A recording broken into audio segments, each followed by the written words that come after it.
Benny Blanco is in big trouble. Right now, he and Selena Gomez are preparing for their wedding. And while this should be a happy time for the happy couple, it looks like a messy bachelor trip might have changed everyone's perspective on the once innocent Benny Blanco. Kylie Jenner is demanding more from her boyfriend after Timothée left fans questioning their relationship status. He had to do a lot to make things right again by the Kardashian and Jenner family. Katy Perry is skipping out on her own daughter's birthday to go and fight an elderly and disabled man in court over millions of dollars. Let's get into it.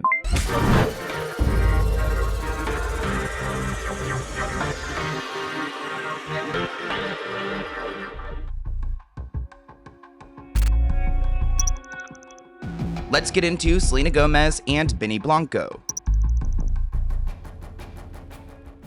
The soon-to-be couple were spotted having their bachelor and bachelorette parties this past weekend. I got a tip that Benny Blanco was spotted in Vegas with 25 guys at a spa, which checks out because Benny Blanco is scared of flying. Remember, guys, Selena Gomez is a little bit concerned about Benny's fear of flying because they can't go and travel anywhere. But Selena, she's not scared of a little bit of air, and she is actually in Cabo celebrating her bachelorette party. Honestly, all of the news right now surrounding this couple should be about their bachelor and bachelorette parties and their wedding, but right now Benny Blanco is being canceled. We're going to talk about that in a moment, but I do want to briefly talk about Selena Gomez spotted in Mexico. Here she is partying it up on a boat, and she looks really happy. I also haven't seen a celebrity with such normal looking friends. Like, I feel like I could know these people. And of course, everyone is so joyful for Selena Gomez. I mean, she survived Justin Bieber, and look at her now. One person writes, so happy for her. She's overcome illness, awful exes. When you find your love, you glow differently. This person had the same thoughts I have. I love how normal her friends are. This is what keeps her grounded. It is interesting we didn't see Taylor Swift there. I wonder if they really are like real life friends or if they're kind of like PR friends. We all know that Taylor Swift is supposed to be at the wedding, but I don't know why she wouldn't be at the bachelorette party, probably preparing for her next album. But Benny Blanco's receiving a lot of heat right now on TikTok because he posted a video of himself eating $200 blueberries. Now, blueberries have been my favorite fruit for a very long time, but $200 on some blueberries? They better be some damn good berries, because Benny Blanco shared a video of himself eating these super-sized blueberries on camera, talking about how expensive they are. And spending $200 on some fruit in this economy doesn't seem relatable. This article claims that Benny Blanco has faced a bit of tough time on the internet because people are jealous over his engagement to Selena Gomez. Honestly, I don't think anyone's jealous. Maybe Justin Bieber, but that's about it. I love Selena Gomez, but she does not seem easygoing. So if Benny can go and handle her, then, you know, kudos to him. But there are a lot of people who are struggling right now, especially with this economy. And they're questioning Benny Blanco. Like, why would you go and spend this money on blueberries? You need a reality check. Guys, I can't tell if I'm too or these blueberries they just sent me are the big... Wait. He's too... What was that? What does that mean? Please define in the comments below. Biggest things I've ever seen in the world. Okay, watch. They come like individually packed. This is insane. Look at this blueberry. This is a blueberry. I mean, the packaging alone looks so expensive. What? Okay, I'm gonna taste it. Like, a blueberry that big doesn't even look appetizing, in my opinion. Ugh. Oh my god, not it. Ew, do you see how green that blueberry is inside? I thought they were supposed to be like more blue. That looks nasty. This person writes, I really like this guy, but man, the rich are clearly not taxed enough. Another person writes, meanwhile, people can't afford life, but we are watching a rich dude eat $200 blueberries. How's this real life? One person writes, everyone hating on him because he's rich and can afford $200 blueberries. Go be as talented as him. He earned his success and his money. And you know what? If you're gonna go and spend $200 in LA, I'm glad it's not drugs. Go and have as many big blueberries as you want, Benny. Another person adds, sir, we are not rich enough to relate to this. Let's get into Kylie Jenner and Timothée Chalamet.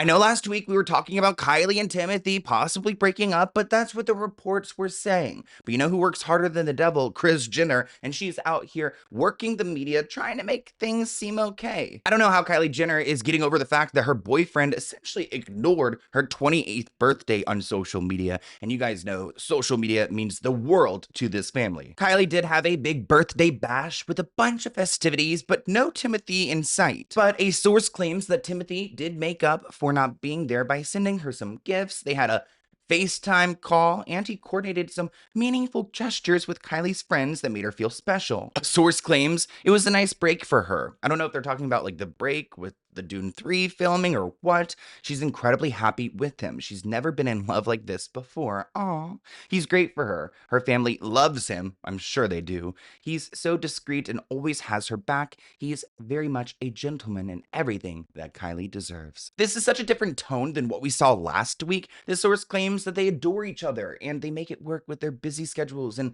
different time zones. According to The Insider, this romance is one of Kylie Jenner's healthiest relationships and brings her a sense of calm and stability. I mean, looking back on Tyga and, Travis Scott, I'm not surprised. Let's just say that her past has made the standards pretty low. I mean, not to air out Tyga's dirty laundry, but I was at a music festival in Montreal and there were people coming up to me talking about their past hookups with this man. Let's just say that the standards are very low. Quote, Timothée lets Kylie be herself. There's no pressure from either of them. Throwback to that blind item where supposedly Timothée pressured Kylie to get those big boobies.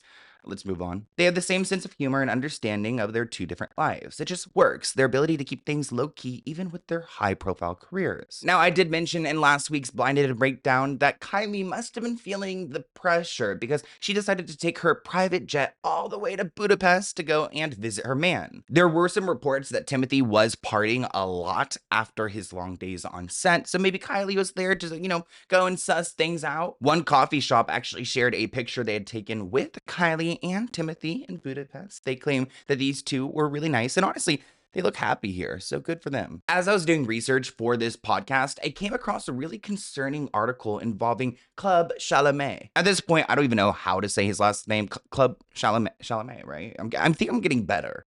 I really do. Well, there's this 58-year-old woman who's obsessed with Timothée, pretty much a stalker. She's created this social media club, Club Chalamet, where they go and track his every move. At the same time, they also hate on Kylie Jenner. According to this report, the woman who's running this account has gone far beyond ordinary fandom. She's known for tracking Timothée's every move, from red carpet appearances to paparazzi sightings, and even his rumored relationships.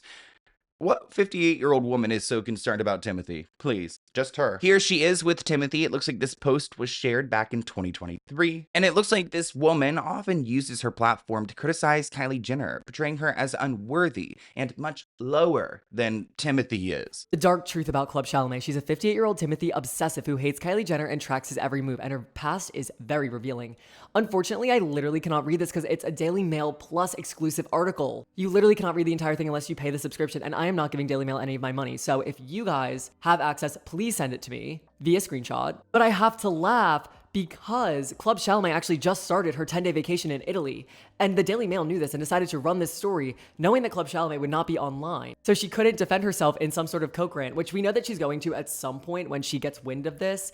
But she is on vacation. So I don't know. I've tried to pare down the amount of Club Chalamet content I've been making, but this was too big of an update to not talk about. The Daily Mail posting an article about you in such a negative light is so crazy. Former acquaintances of this 58-year-old woman, I don't know why we don't have her name, but Miss Club Chalamet, say that she's got a long record of obsessive online behavior across different fan communities. And it looks like there's a blurred line between passion and unhealthy stalking fixation that she has on this actor who probably can care less about her. Sorry. Let's just say if I was Timothée, I would probably sleep with one eye open, especially knowing that this woman can track you down.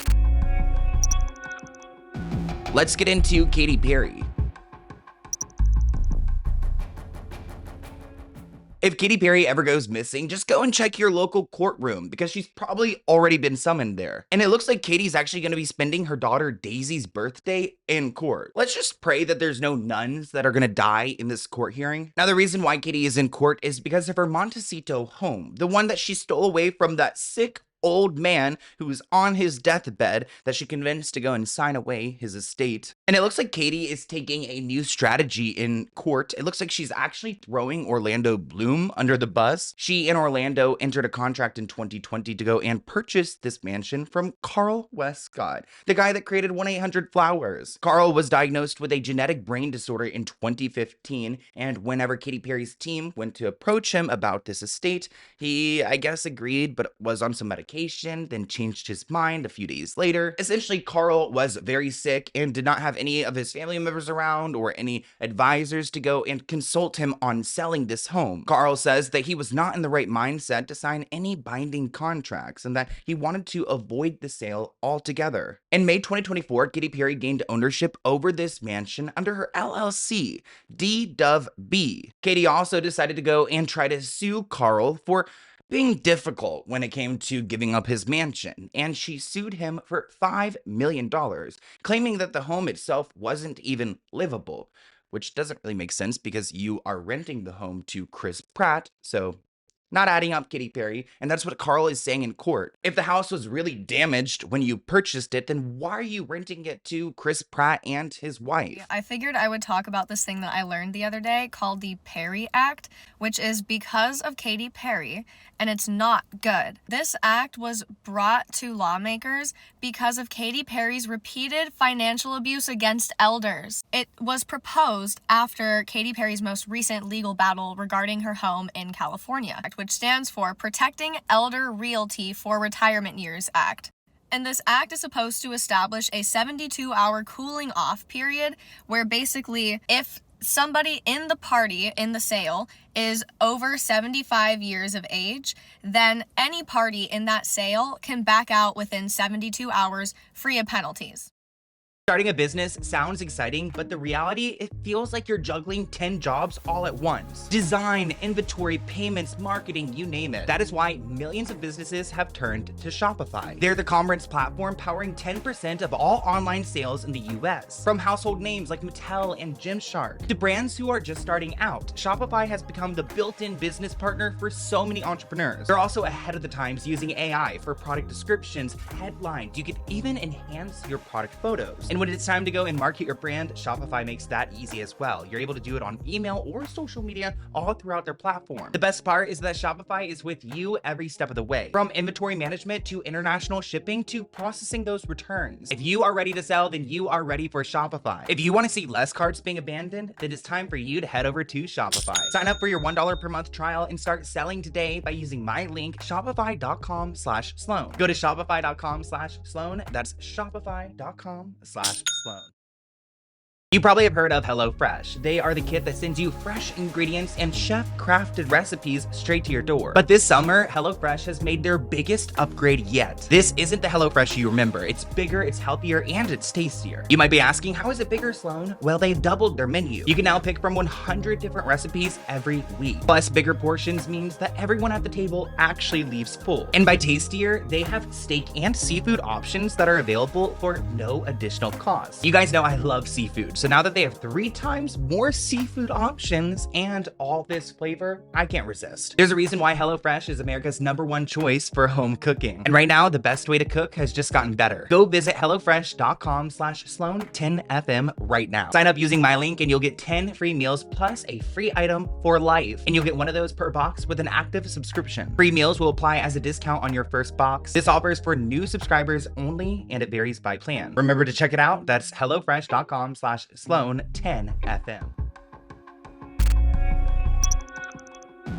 Let's get into Matthew Perry. You know what? We just talked about Katy Perry, so why don't we keep it in the family? Let's talk about Matthew Perry. Rest in peace, but it looks like there is some justice going down because Ketamine Queen has been held accountable. Now, her name is Jasmine, but she's known as Ketamine Queen because in North Hollywood, she sells ketamine to all these celebrities. It looks like she is currently pleading guilty to 3 counts of ketamine distribution, 1 count of distributing ketamine resulting in death, and 1 count of maintaining a drug-involved premises. Even though the Ketamine Queen did strike up a plea deal, it looks like she can get up to 65 years behind bars, as she should, because the way that they set up Matthew Perry to go and spend all this money and use all these drugs, she really did kill this man. A woman dubbed the Ketamine Queen has agreed to plead guilty of selling the drugs that ultimately killed Friends actor Matthew Perry. 42-year-old Jasmine Sanger will plead guilty to 5 charges in Los Angeles, including 1 count of distributing ketamine, resulting in the death or bodily injury, according to the Justice Department. The feds say that the Ketamine Queen tried to delete messages she sent to a co-defendant regarding Matthew in the days after he died in 2023, probably because she realized it was her drugs that killed him. And the fact that she went to go and delete these messages make her look even more guilty. This comment reads, "People are literally blaming everyone except for the guy himself who bought and used the drugs. Blame him." This person replied, "Yep, if he hadn't gotten it from her, he would have gotten it elsewhere." I didn't realize these comments were so anti-Matthew Perry. Another person writes, "Free her," which is crazy. "A single dose of ketamine didn't cause Matthew Perry's demise. Matthew Perry caused his demise. He was an addict since childhood. He could have lived in a rehab or paid someone from rehab to live with him. He earned $20 million annually from friends, so he had the means to go and seek whatever treatment he needed." Now, that is not a good look on Matthew Perry's side, but an addict is an addict, and I think that that drug dealer should still be held accountable. And it's not just her. There's like 5 other people who were arrested for this, so I get you trying to blame the victim in the comments below, but I'm not having it. When he started getting ketamine treatments from a doctor, supervised, he told us repeatedly about how effective it was to make him, it would wipe any depression away. He'd feel good. It just, and he didn't feel the need for drugs when he had had a ketamine treatment, like for some opioid or something. His mother was very suspicious of this. She didn't think ketamine was a good idea. But he kept saying, it's not addictive. That's the great thing about this drug. It's revolutionary. It's going to eradicate depression. But his addictive personality was so strong that he when the treatment stopped, he couldn't. Let's get into Millie Bobby Brown. It is so wild to think of Millie Bobby Brown's journey on Stranger Things because she was just a little kid and now she is a mother, she's married, and a lot of people were taken back that this 21-year-old has adopted a kid with her husband, Jake Bon Jovi. He's only 23, and actually in the United States it's pretty hard to go and adopt a child under the age of 25. She shared on social media that this summer they welcomed a sweet baby girl through adoption. "We are beyond excited to embark on this beautiful next chapter of parenthood in both peace and privacy." Now, I know they want peace and privacy, but lately I've been seeing Millie Bobby Brown all over the paparazzi pictures with her baby in this stroller, so they're not living as privately as I thought they probably would be. But you know what? She's got that Stranger Things money, that 11 money, chef's kiss, and he's got that Bon Jovi money. So I'm sure that these, young kids, they could probably parent all right. They've got enough resources. Now, Millie acknowledges that she's still very young, but she claims that her mom actually had her first child at 21 and her dad was 19. Millie said, "Since I was a baby, I told my mom I like baby dolls. I wanted to be a mom just like my mom was to me." She said that her husband, Jake, knows how important it is to her.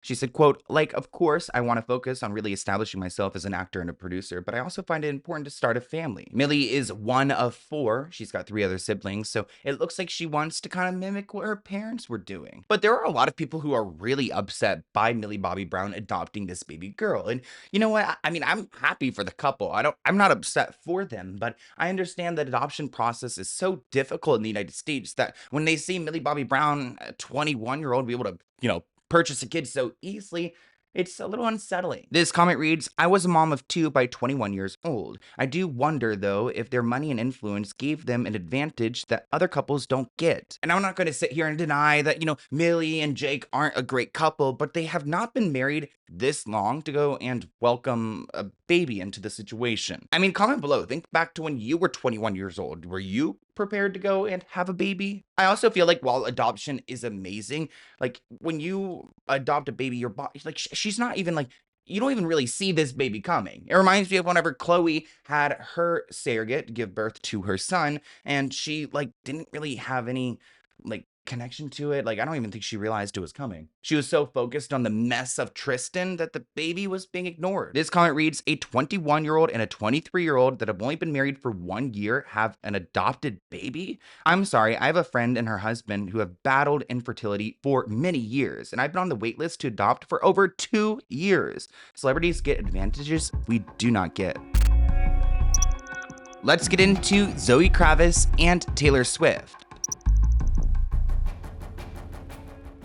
We came across this bizarre headline. Zoe Kravitz clarifies whether she's allowed back into Taylor Swift's home after Lisa Bonet, her mother's pet snake, destroyed it. It looks like Zoe and Taylor do not have any bad blood after Lisa Bonet's pet snake got loose in Taylor's home. How the hell does something like that even happen? Well, Zoe was being interviewed by Seth Meyers, and she shared that her mom's snake completely destroyed Taylor's bathroom. It looks like Zoe was at risk from the LA fires, and Taylor was a nice enough friend to go and allow her to go to her home, which is why the snake ended up in Taylor's house. It looks like during this interview, Zoe actually jokes about the fact that she's not allowed to go to Taylor's home anymore after the snake destroyed the bathroom, which, how does a snake destroy a bathroom? Like, I'm thinking like toilet paper, maybe like it ripped up the wallpaper. Like, did it do something to the toilet? Imagine this snake like grabbing like a shampoo bottle with its tail. It just starts like spraying it everywhere. But I'm like, Mom, I can't bring you. Like, I can't bring you anywhere. So then I call my assistant, Caroline. She comes upstairs. She was like, dude, I don't know how to help this situation. So the house manager was there. He comes up. We're like, so the snake, and he's like, there's a snake, and I'm like, by the way, there's a snake. And so he gets a crowbar. Great. And starts having to like tear apart this banquette. We're ripping up the tile, we're scratching the walls. I mean, it's just like, and now there's this much of the snake. Now me and my mom are both holding the snake. Completely destroyed Taylor's bathroom, and there was just this moment where I was like, either we destroy her bathroom, or I have to tell her that there's a snake somewhere in her house. Yeah. Let's get into Hulk Hogan. Now, it looks like Hulk Hogan's estranged daughter, Brooke Hogan, is the only one who's fighting for justice when it comes to his death, because she feels a little bit uneasy about everything. We do know that Hulk remarried a younger woman, and I don't know if Brooke is maybe distrusting of this woman, but Brooke is claiming that this video will change the world's opinion on her dad's death. Brooke is claiming that she got legitimate calls from authorities in the know about her dad's death, that she needs to ask questions about the body cam footage. She posted, since the media continues to twist the narrative, here's all I know, so stop speculating, stop asking. I have also informed my brother of all this information, who is boots on the ground with everything. She writes, I've had legit calls from professionals, police officials, nurses, people who were there the day my dad passed. They've told me that I need to see the body cam footage. I need to get the 911 tapes, because those recordings supposedly hold details that could change the whole story we've been told. These professionals are so convinced about what they saw, they've continued to reach out to me, even risking their own careers. But here's the truth, it's not up to me. Everything falls on my dad's wife. I have no control, no say, and no power in this situation. Even as his daughter, my hands are tied. Those are the rules. They've been explained to me. I also don't know if the officials who have contacted me about what they've witnessed ever relayed their concerns to the medical examiner's office. And if they did, I don't know why it wasn't taken into account. All body cam footage and 911 dispatch calls are locked down and not available under the Freedom of Information Act. I don't know why that is. Do I question the general physician signing off on the death certificate, given his background that anyone can easily look up online? You can answer that for yourself. She finished her post by writing, so please stop misquoting, speculating, and asking me if I know anything. I cannot get any information. I know you'd think I could, being his blood, but I can't. We already are dealing with enough. I will not be talking about this mystery anymore. Which I can understand if Brooke is frustrated, but at the same time, like if my dad mysteriously died, I would probably do anything to go and try to get that information and try to get justice for him. It makes me want to do a deep dive into this Sky Daily woman, the woman that Hulk Hogan was married to. And I believe she's the one who has like all of his riches now because he had passed away, so it goes to her, not his children. Brooke has already expressed doubt that Hulk had leukemia, claiming that she thinks the doctors would have discovered such a diagnosis earlier. She's also unsure why Hulk's doctor signed off on his death certificate without doing an autopsy. Now, there are some people who are claiming that Hulk died from medical malpractice, like a doctor did not take proper care of him, and that's why he's no longer with us. Pretty crazy story, my friend. The Clearwater, Florida Police Department says tonight the investigation into Hulk Hogan's death is ongoing even now. And that's because Hogan may have been the victim of medical malpractice, which may have cost him his life, according to sources connected to the case. Law enforcement sources tonight tell TMZ that an occupational therapist was present at the wrestling legend's home in Florida when he stopped breathing. And according to a report, the therapist suggested in a recent operation, a surgeon may have severed Hogan's phrenic nerve, which controls the diaphragm, which is the primary muscle responsible for breathing. You guys are probably wondering what Sky has to say for herself. Well, she claims that Hulk Hogan's phrenic nerve was compromised during one of his recent surgeries that could have led to his death. She added that an autopsy on Hulk has been done, but she's declined to reveal its results, which I don't know why you would decline to reveal that. Like if it makes you seem more innocent. She also claims that his body has not yet been cremated, but it will be. So getting rid of that evidence. Look at you, Sky. Let's get into Janelle Evans. Now, one person I really don't like is Janelle Evans because she's had such a toxic relationship with her son, and I do believe in my heart that she's an abusive mother. Sorry, not sorry, but why does she have so many issues with her son, Jace? I've talked about Jace before on my channel because this kid is in such a toxic environment. Janelle is firing back after her teenage son, Jace, dropped text messages online accusing her of mistreatment and even bringing up past abuse allegations, especially against her ex-husband, David Eason. I remember this guy, David, actually like shot and killed their dog for pretty much no reason. I hate both of these people. Janelle, I hate you. Let's take a look at some of these text messages. So you guys can see that Janelle is in gray, Jace is in blue, and she's writing, so keep it up and make one phone call. He writes, this kid, Jace, writes to his own mother, I don't care about Kaiser and Ensley. I care about my health and my living situation. I don't need you. You don't need me. I don't understand why you're doing this because I'm telling the truth. You're crazy. Janelle writes to her son, you're the one saying that you're going to have my custody taken. F you. He said, got it. Thank you. You won't get a damn thing from me anymore, including a phone. He said, got it.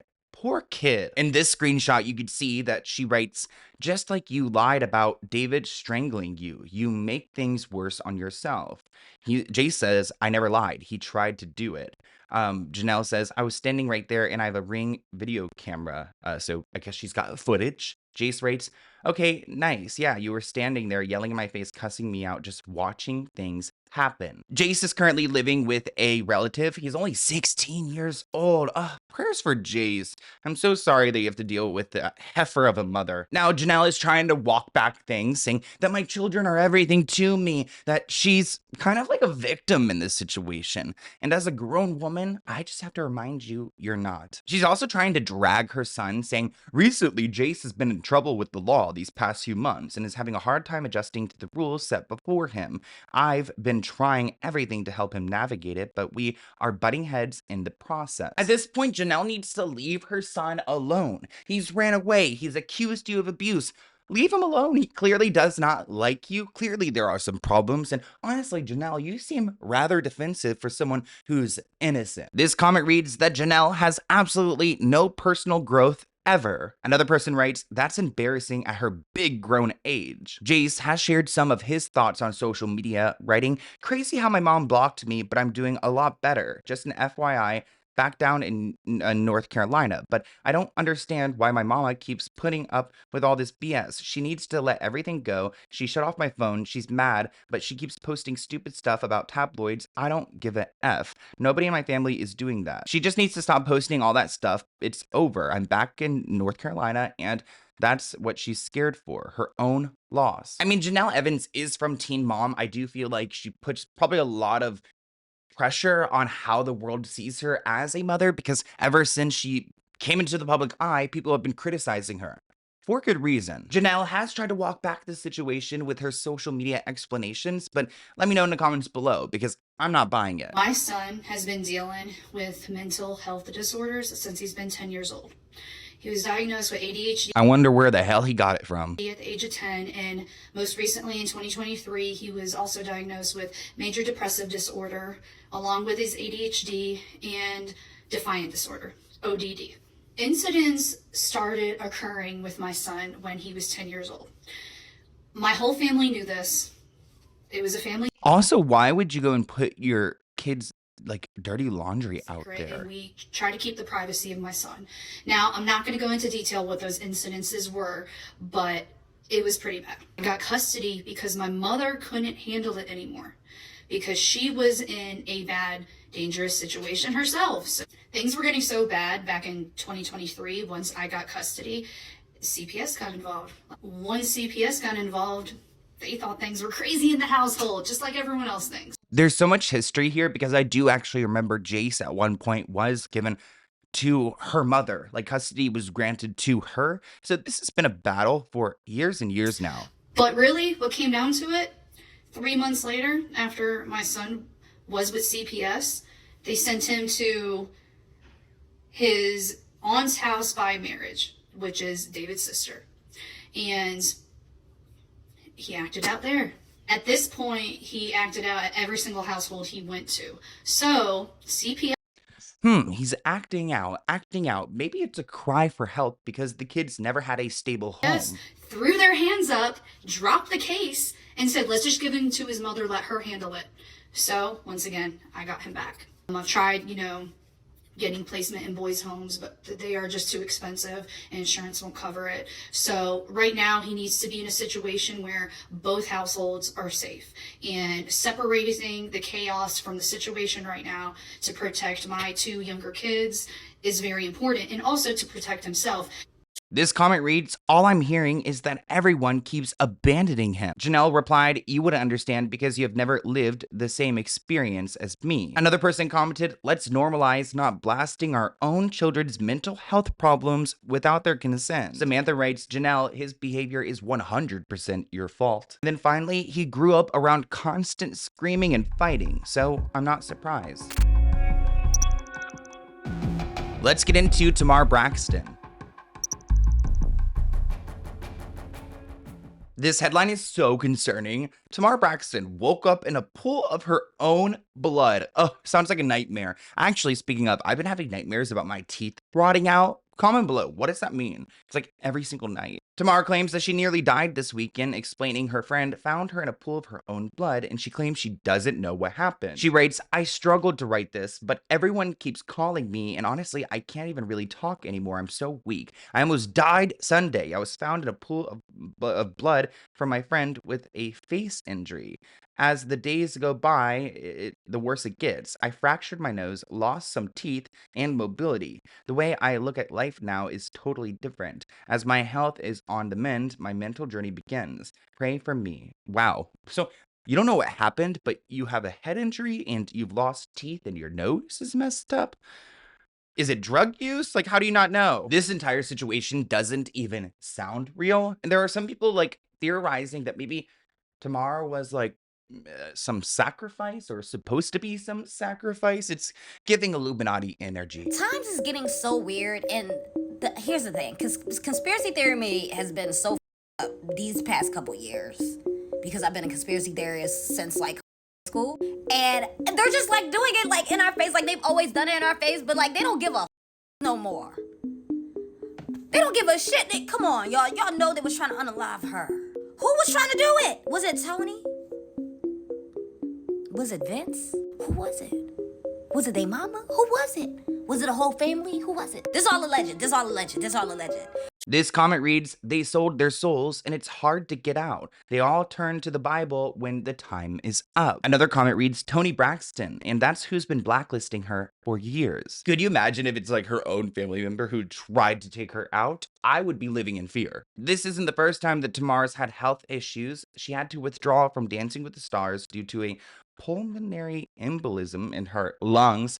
Well, I'm like sending prayers to everyone. Like, let's just wish for the best. She's also struggled with mental health issues over the years, and maybe that's why she doesn't know how she even got injured. But that is all I have for you for this week's episode of the Let's Get Into It podcast. Thank you guys so much for watching this episode. I'm currently in Montreal. That's why our background is different. But by the time you see this, I will be back home in Los Angeles. So hopefully I have a safe flight, and I'll see you guys in next week's episode. Bye, guys. Oh.